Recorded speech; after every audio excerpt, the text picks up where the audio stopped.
on News 5 Live. Hurricane Earl ravages the Belize district, packing winds of up to 80 miles an hour and water levels of up to 6 feet. Financial losses could be in the hundreds of millions of dollars. Agriculture sector is hard hit, but tourism fared well. PM says victims to receive basic necessities and housing. And Carla Barnett is moved up as Minister of State. Details of these stories and more coming up in tonight's newscast.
This newscast is brought to you by the Belize Bank. Visit your local Belize Bank branch to find out more about your Travel Made Easy Vacation Flexi Loans with 2 tickets courtesy American Airlines.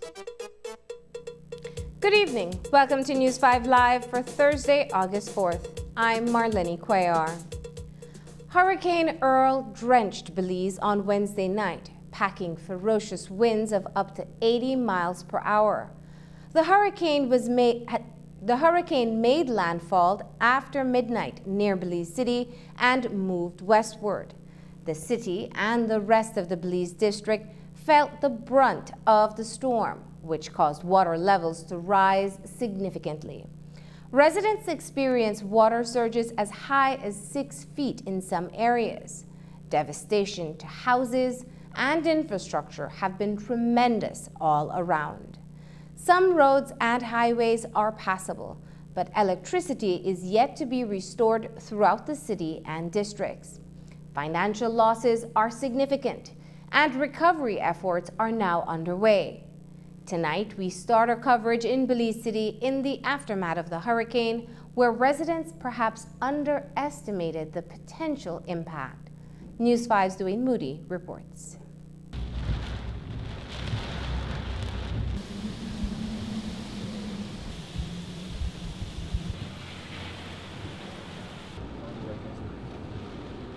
Hurricane Earl wreaked havoc across the country. In the city as early as 9 this morning, a reconnaissance exercise took place, assessing the damage across the old capital. As you make your way across the city, some streets remained inundated. Debris such as trees and fallen electrical cable wires, lampposts and signs are scattered across the pavement. A preliminary assessment shows that the city was hard hit as Hurricane Earl made landfall a couple miles south of the old capital. Reports are, and I've seen it myself, and the report confirms this, that the base of the city, for example, in and surrounding St. Ignatius School, those streets are inundated with water. We're talking at least about 2 inches of water. We're speaking about major structural damage in relation to houses along Yarborough, Cesar Ridge Road. In the outer areas of Belize City, we're talking about roof damage, wall damage. We're talking about the yards being inundated with water. One of the things that we are pleased with is that the efforts in relation to cleaning of drains seem to have worked, because we were seeing tremendous amount of water pooling during the storm itself, but by 5 o'clock this morning, most of that has run off. Personnel from DANA, the Damage Assessment and Needs Analysis Committee of NEMO, went around Belize City and established a preliminary report on the state of the city. We made our way across major hotspots on Southside Belize City, and the destruction was frightening. Back in 2010, the Yarborough community was hardest hit by Hurricane Richard, a system with the same intensity. As debris and garbage are seen strewn across the Cesar Ridge thoroughfare, residents rummage through what is left of their homes. One yard with 4 houses was completely destroyed. Brindle Munning says the waters rose to their stomachs and some priceless things were lost in the storm. Everyone took to their shelter and the house was abandoned, and this was the first house that came down. This one right here. This one. Yeah. And when that came down, it crashed into another house. Break this one here, move this house from here. And a boat came from off the sea, washed in and washed away my friend's house there and the back here. Well, everything just happened in a split second, big man. This was an unbelievable storm. I never seen a storm do so much damage to the bay in all my life living around here. The Salang house blew down, young lady house blew down, and the back here rip up. Back here had some fishing gears, the gas washed away, and everything is in a disaster. As you can plainly see, the whole of the bay is ruined. Over in the Jane Usher Boulevard area, a 59-year-old man says that he almost lost his life when his house collapsed atop him. He was rescued by the police and taken to the Carl Hushner Memorial Hospital. Sandy Hinks says the winds were so phenomenal that his house came off its stilts. So I stay inside of the house, nail up, and about around 1 o'clock, 1 a.m., the roof went off. I was in the bed.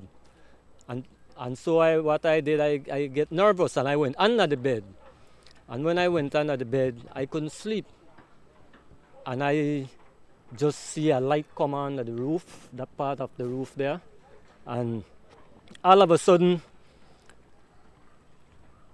the roof went right over on the next side, flipped right over on the next side, right? Then I went under the bed after the roof flipped, right? Then what happened? The house started to vibrate. The whole wall collapsed on me while I was under the bed. It's a good thing I had my cellular phone and I called for 911 and I called my sister and my sister called Nemo. So the policemen, they take me out from under the bed and took me to the Carl Hushner Hospital. Over 300 families live within the Holy Emmanuel Extension area, better known as the Gungulung. Illegal electrical wiring to power homes, as well as snakes and crocodiles within the swamp are very real hazards that residents are faced with. Apart from several houses, entrepreneur Kirk Davis of F&V Fruit Shop says that his source of revenue was damaged by Hurricane Earl. I never really expected for my shop to destroy, but these natural disasters does happen like this, and you always have to expect the unexpected, So right now it's just to try to rebuild my shop back and try to gather, my goods and my school bags and everything for my 6 children, because school will be opening in a very short time, in less than about 3 weeks' time. Water and electrical supply to most, if not all, houses were cut off as a result of damaged power lines and lampposts. Well, Councillor Willoughby is in communication with all the sister agencies that work with the government and the municipality, including the utility companies. One of the concerns, though, is that there are a significant amount of down power lines. I got a report that BL staff was out early this morning in terms of doing an assessment in relation to what needs to be done. I was told, I don't notice in terms of any confirmation, that certain transformers need to be replaced. Of course, those are equipment that needs to be either in storage or procured, so that we haven't gotten an ETA in relation to bringing on board electricity in Belize City. But the paramount concern always is safety. If you have down power lines, you don't want to turn on power in any particular area because you want to prevent against any fire or shock. Dwayne Moody for News 5. Today, the Belize City Council mobilized immediately after the hurricane and began cleanup efforts in the Old Capital. Debris, trees, zinc from roofs, and other objects are littering the streets. Mayor Darrell Bradley says that with help from the BDF, the city will return to normalcy. If you can see around City Hall, we've already had backhoes, dump trucks, or personnel are going around. One of the things that we are mobilizing through Councillor Philip Willoughby is a cleanup campaign throughout Belize City, starting along the southern foreshore on Regent Street and then going all the way into the Yarborough area and then Cesar Ridge Road and then on the Jane Usher Boulevard area. And we're mobilizing trucks, backhoe, personnel, members of the armed services, particularly the BDF, City Council sanitation officers. But one of the things that we really want to impress upon members of the community is that we need their assistance in relation to helping with the initial cleanup efforts so that we can bring the city back to normalcy. So that we're asking individuals, if you can, we don't know your particular situation, but if you can, we're asking you to begin the cleanup work in your yard and in your area. Put out your garbage. We want to ensure that major trees, anything that poses a threat right now, we're able to clean away and clear and then cart those off. City folks began bracing for the storm since Wednesday morning. Visitors evacuated the islands. Hundreds moved to shelters in both the north and south sides of the city. More than 1,000 persons left their homes for safer ground, but many others chose to remain where they were, putting their lives at risk when the water levels rose dangerously high. News 5's Dwayne Moody reports. As early as 6 o'clock on Wednesday morning, islanders and tourists, as well as Belize City residents, began seeking shelter, taking heed to the warnings that the then tropical storm Earl was to become a Category 1 hurricane before making landfall in Belize. Thousands of residents made their way to the 11 shelters that were opened across the north and south sides of the city. As the weather conditions began deteriorating further into the day, the threat was more real. Since this morning, we have been seeing a lot of movements in terms of people coming in. So they are actually taking heed. There's like on the first boat this morning at 6, there was like 3 boats that came in at the same time. At 6:30, there was like 4 boats. 7, there was like between 7 and 7:30, there was another like 4 boats. So. There are movements, there are people that are leaving the island, they're taking heed. I think there was probably more than 1,100 persons in the shelters up until last night. I stand to be corrected, it could be more, most definitely. At the last minute, even in doing the search and rescue operations, we still were taking persons to shelter. So again, in clear and present danger, we expose ourselves to some serious adverse conditions and risks, but at the end of the day, I am quite satisfied that we maneuvered. There wasn't, at least to this point, to this end, there wasn't any loss of life. But hours before the storm made landfall, the various hotlines were congested with distress calls. Persons whose homes were being affected, in some cases completely destroyed by the sustained hurricane winds that reached up to 75 plus miles per hour, were trapped either by rising waters or collapsed structures. The call started as early as 9 o'clock. Last night going into the storm from about 9 o'clock, going straight through to this point where we are at, I received about 400 plus texts as it relates to the search and rescue team to perform and execute search and rescue duties. I also received a whole lot of phone calls for us to do the same. We did the best we could have. We managed and we coped. The winds was phenomenally strong, but we still persevered and persisted in doing the search and rescue exercise. Most adversely affected were residents from the south side of Belize City. Assistant Commissioner Chester Williams and his officers, as well as firefighters, were instrumental in the many rescue missions to help persons who were exposed to the elements. In Belize City, we began responding to distress calls from as early as 9 o'clock. And that went right through until 4 this morning. Now, with the officers out on the streets patrolling, sometime after 7, I withdrew my foot, motorcycle, and static patrols because of the inclement nature of the weather at that particular moment. It was raining intensely, and the streets were beginning to take water. And we just maintained our vehicular patrols because those officers in the vehicle would have some degree of shelter to be able to be out there while the storm is coming. And it was a part of our operational strategy that at least about an hour to half an hour before the storm is expected to make landfall in Belize City, that we would have withdrawn our mobile patrols so as to remove our officers from the peril of the storm. But with all the distress calls that are coming in, the officers were unable to be withdrawn from the streets. But public officers and volunteer groups from the various NGOs were exposed to the elements and also put their lives in danger. And according to SEMA coordinator Philip Willoughby, although combined they were successful in removing many persons from their homes, residents must not take things for granted. I must say though that it was rather difficult to navigate with the waters, the flood, the wind. Again, that was crazy, but we did the best we could have done, and I think we did exceptionally well. My concern is now to residents of Belize City. Don't take these things for granted. One of the things that I was very encouraged by is that many people called the hotline, the SEMA hotline last night, wanting to be evacuated. At certain points, it was difficult for us to dispatch any person, but we heard reports coming in early this morning that neighbors welcomed family members into their home. And that is the Belizean spirit that we're looking forward to bring our country back to 100% operation. Dwayne Moody for News 5. The weather system also caused 3 barges to run aground near the Belize City Harbor. This morning, the BSI vessel collided near the Baron Bliss Lighthouse and remained there until just before midday, when the swing bridge was swung to allow for a tugboat to pull the barge away.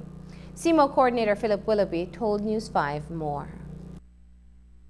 The folks on BSI had 3 barges run aground right in the harbor here, so we'll be swinging the swing bridge momentarily to facilitate a tugboat to assist the barge and bring them where they're grounded from.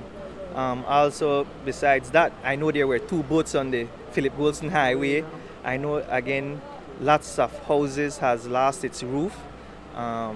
In many areas, a lot of trees, a lot of blocking, but we will correct the pruning and limbing of trees, the garbage situation. That will be rectified commencing sometime early this afternoon. Coming up, water surges up to 6 feet in the Vista Del Mar and Ladyville communities.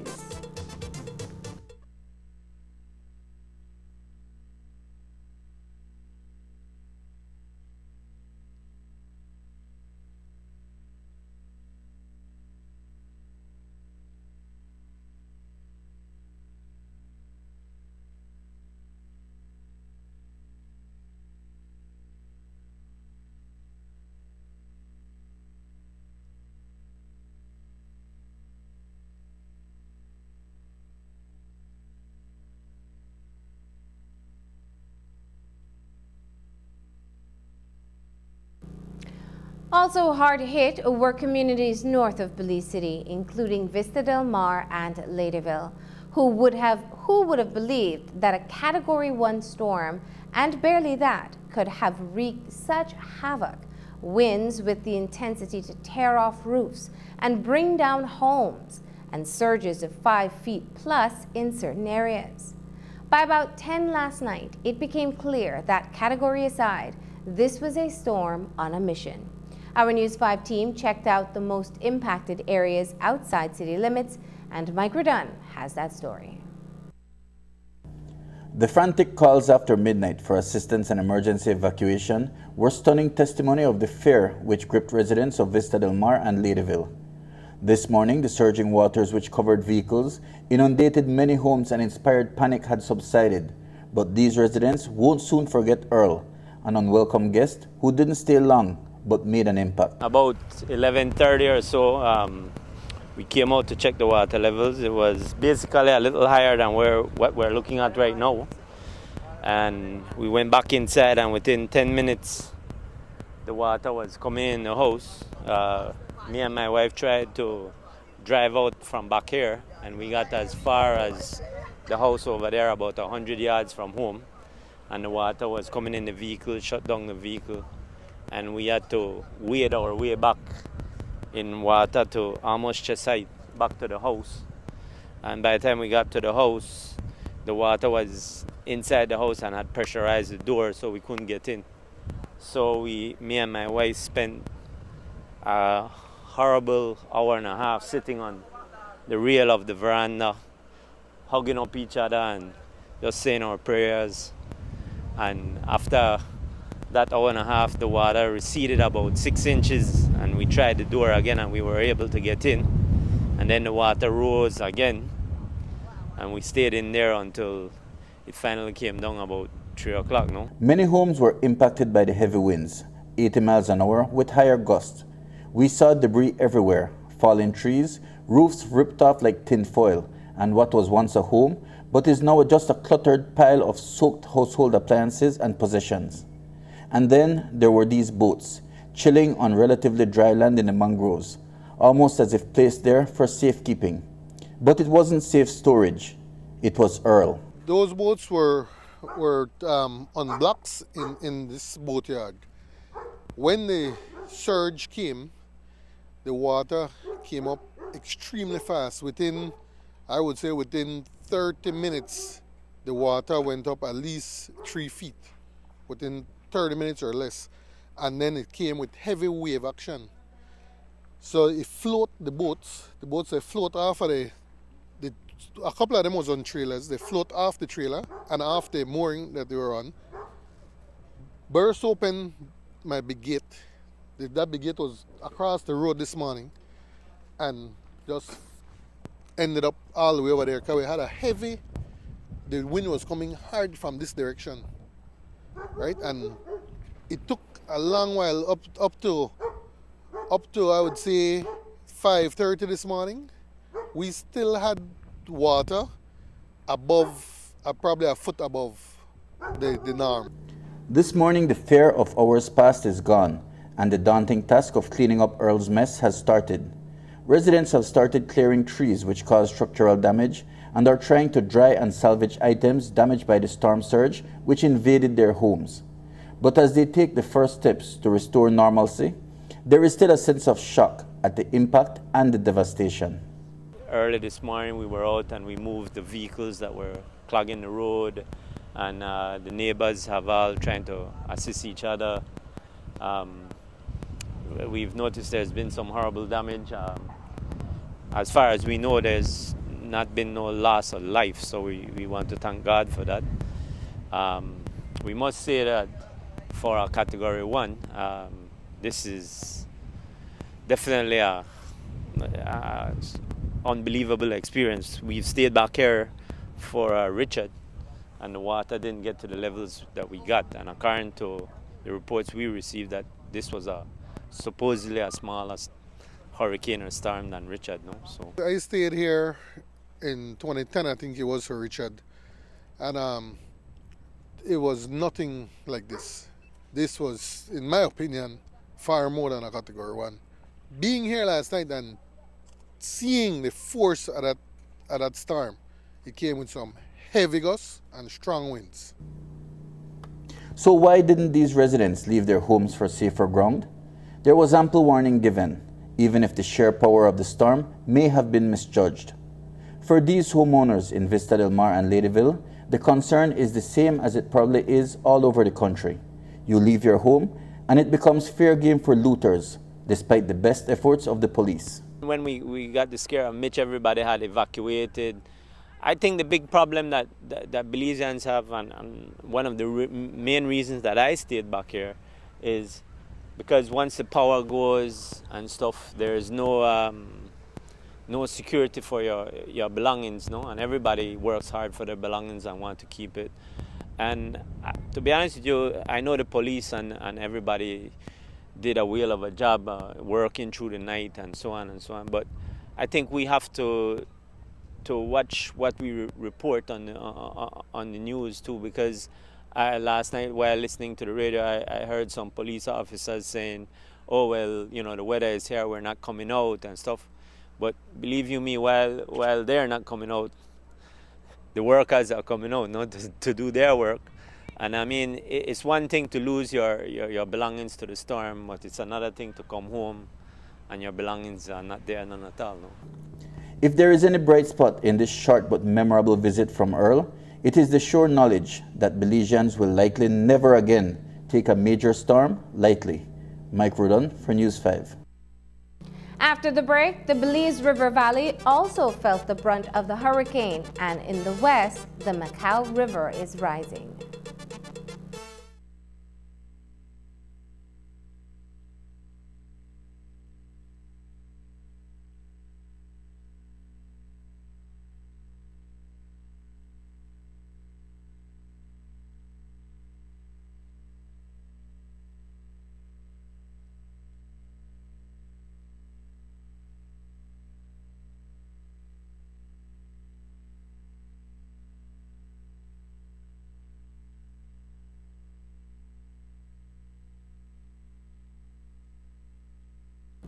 The Belize River Valley also experienced the downpour of the hurricane, and residents are now bracing for impending floods.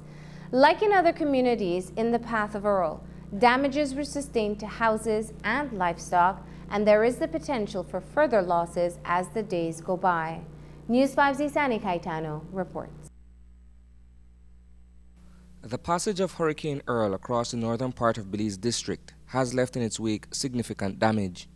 Along the Philip Goulston Highway on both sides, trees and power lines are either leaning or toppled. The Belize River Valley, a flood-prone area, is also expected to be inundated in the coming days, as water dumped by the weather system will make its way downstream. In Borrelboom, a number of residents, including Patricia Segura, have suffered losses. We just get some little bit of groceries and we bake some Johnny cake on the fire heart.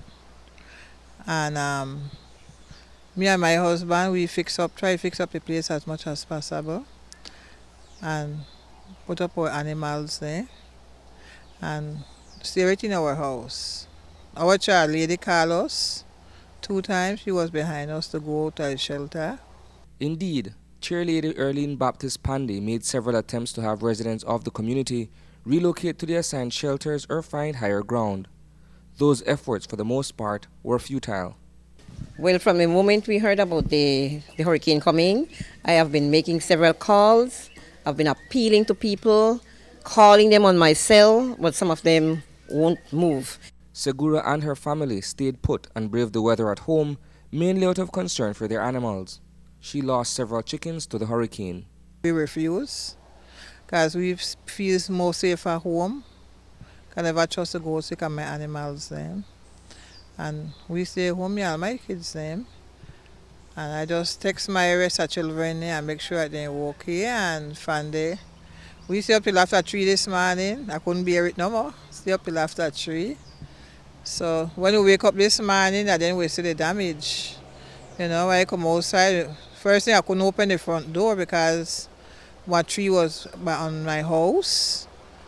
The zinc them, well up and I only find about 4 sheet, 5 sheet of zinc disappear.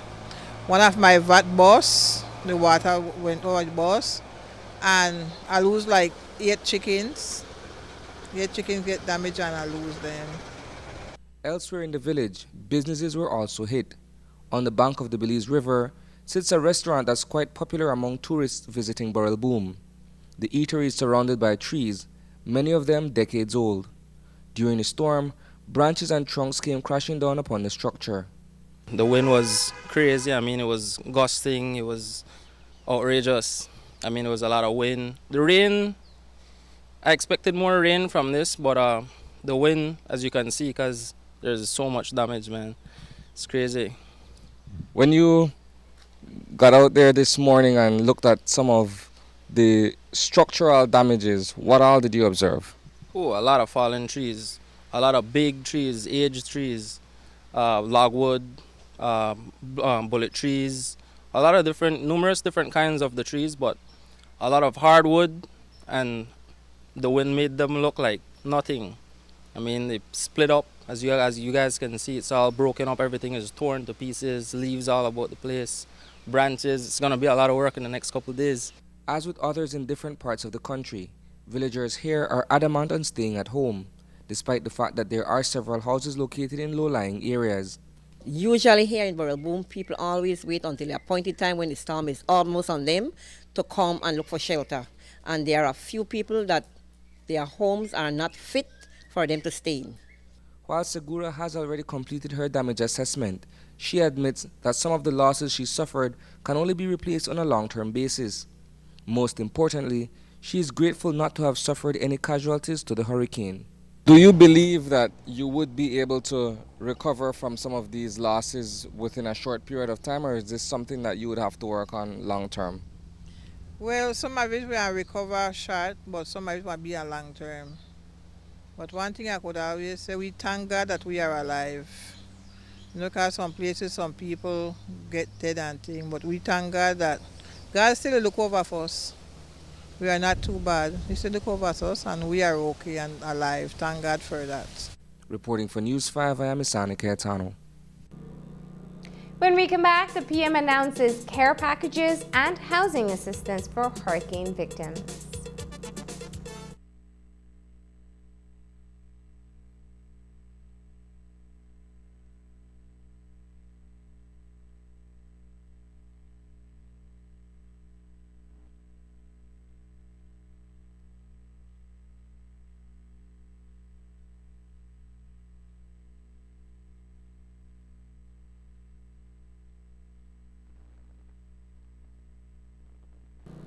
Today, Prime Minister Dean Barrow called a press conference to update the public on all things Earl, from the damage caused in various sectors to the appeal for relief. He started, quite rightly, by paying tribute to stakeholders who played a vital role before and during the storm, particularly the police department, BDF, and NEMO. With that said, it was straight into business. The business of immediately asking those who have taken the hardest hit. With respect to individuals and the losses they have suffered, the fact that there are people exposed even now because their homes are uninhabitable, how we hope to proceed is in the following manner. NEMO will provide all those in need with their basic package in terms of water and food stuff and that sort of thing. Going forward, an effort will be made to do a needs assessment. Talking now with respect to individuals. I know the NEMO minister is saying in his area in Belize Rural North, Maskell, the River Valley. The storm really left a trail of destruction, so much so that there was a point at which he feared his own roof was coming off. But we want to take care of the basic needs immediately. Those that cannot, those whose homes are uninhabitable, between the Human Development Ministry and NEMO itself, we will attempt to provide for temporary housing for them. In terms of the larger picture, what NEMO is going to do with the assistance of area representatives, all area representatives, is to try and conduct a rapid fire evaluation, and then based on that, government will provide resources to assist these people. Now, please pay careful attention to the word I am using, assist. It is not going to be possible for us simply to rebuild homes for people who might have been unfortunate enough to have their homes damaged to a point where it is beyond repair.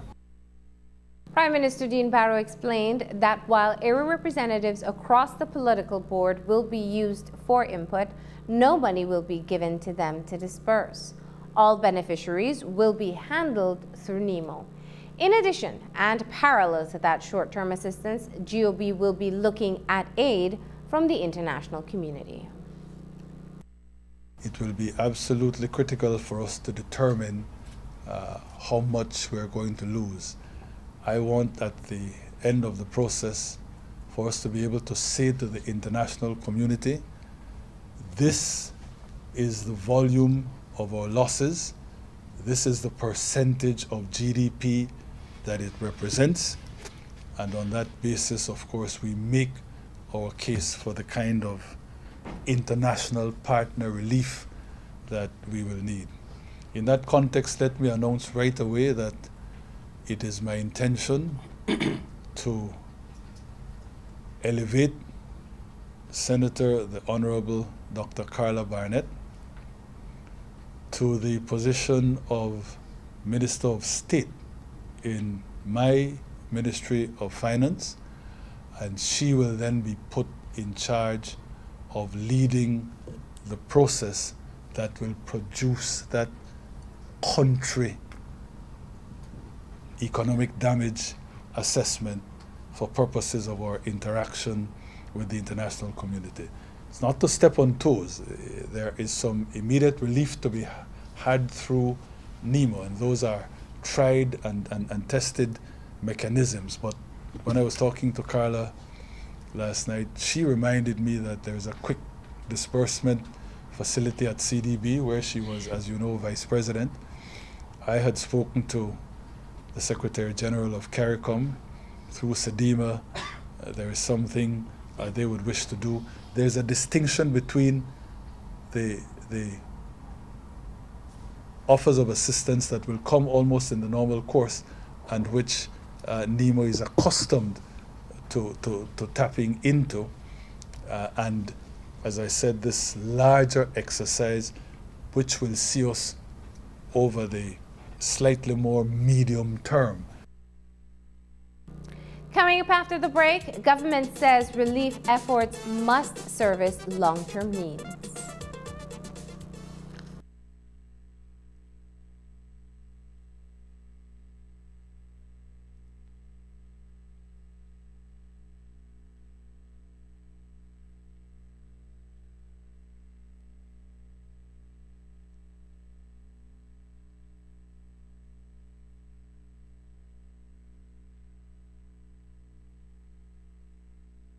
Barnett explained the process and plan which will be immediately implemented to ensure that Belize has the ability to access aid relief from our international partners.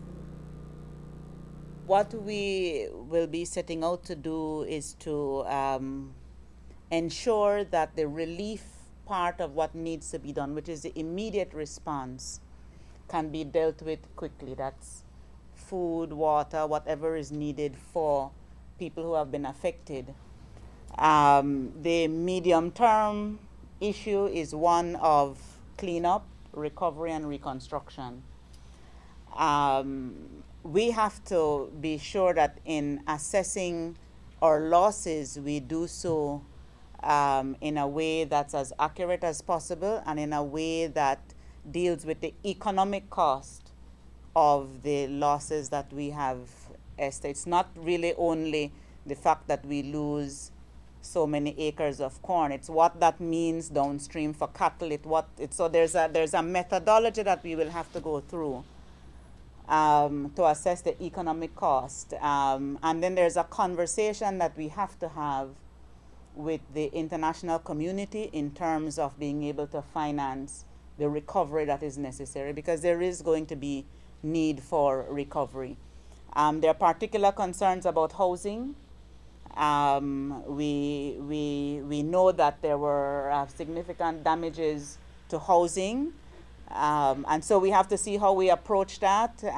There's the immediate short-term fix, but there's a longer-term fix to housing that is necessary so that we don't go through the same extent of damage and destruction every time. So there's a range of things that we need to do.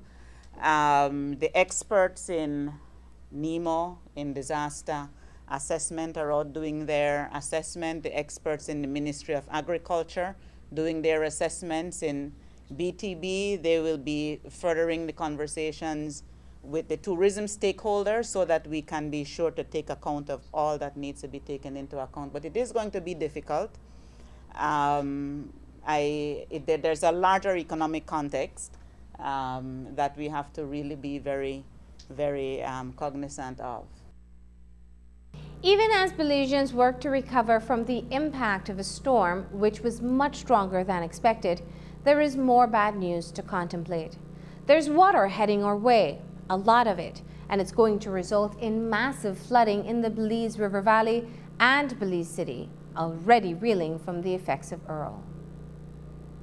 In terms of the Makal River jumping its banks, in terms of the spillage already taking place at the dams, the forecast is that we're going to be dealing with extremely serious flooding with waters added to, I suppose, coming down from the source in Guatemala, but inundating certainly possibly Belize City again and the River Valley.